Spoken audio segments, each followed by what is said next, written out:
Beshem Hashem Naaseh Venatzliach. Nous poursuivons aujourd'hui notre étude dans les textes du Nar avec les 3 règles de sagesse. 3 frères servirent le roi Shlomo fidèlement pendant 13 ans.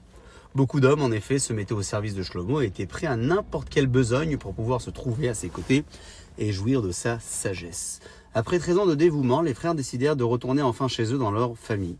Ils vinrent demander au roi la permission de rejoindre leurs proches.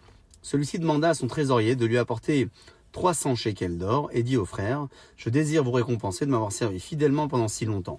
Choisissez ce que vous préférez, soit recevoir chacun 100 shekels d'or, soit apprendre 3 règles de sagesse. » Les frères réfléchirent pour quelques instants, discutèrent de la question entre eux, puis décidèrent finalement de choisir l'argent. Chacun reçut sa part et ils se mirent en route. Ils ne s'étaient pas éloignés beaucoup quand le plus jeune d'entre eux dit soudain « Nous n'avons pas agi intelligemment, préférant de l'argent à des paroles de sagesse. Nous ferons mieux de retourner au palais, de rendre nos 300 shekels et d'entendre les règles de sagesse. » Les 2 autres frères ne pensaient pas comme lui, ils se moquèrent bien de lui, ils refusèrent de suivre son conseil en disant « Tu peux revenir chez le roi pour lui rendre la somme qu'il t'a donnée, mais nous sommes intéressés à l'argent et à rien d'autre.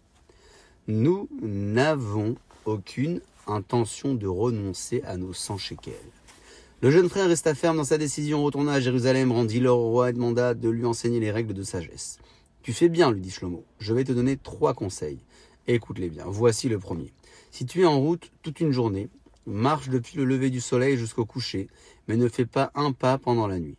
Dès que tu vois le soleil s'incliner à l'horizon, même s'il y a encore de la lumière, arrête-toi et fais tes préparatifs pour passer la nuit là où tu te trouves.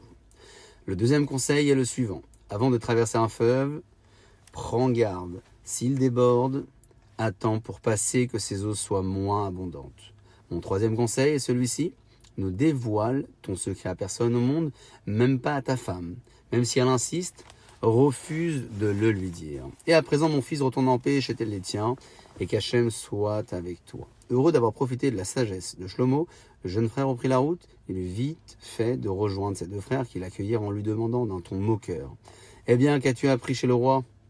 Vous riez de ma décision d'échanger de l'or pour des règles de sagesse ?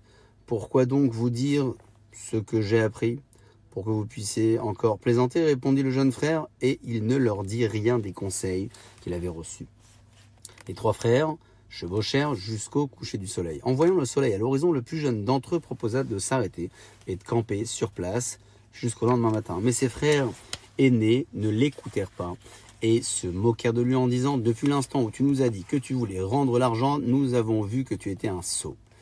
À présent, avec ce conseil de s'arrêter, tu nous prouves que tu as complètement perdu le bon sens. Reste là autant que tu le désires, mais nous continuerons notre route. Jusqu'à ce que la nuit tombe, nous pourrons encore faire un bon bout de chemin et nous rapprocher de notre destination. » Ainsi s'achève la première étape de l'histoire de ces 3 conseils de sagesse que le roi Shlomo a accepté d'accorder à l'un de ses 3 frères qui le servait auparavant. Baruch Adonai Le'olam, Amen ve'Amen.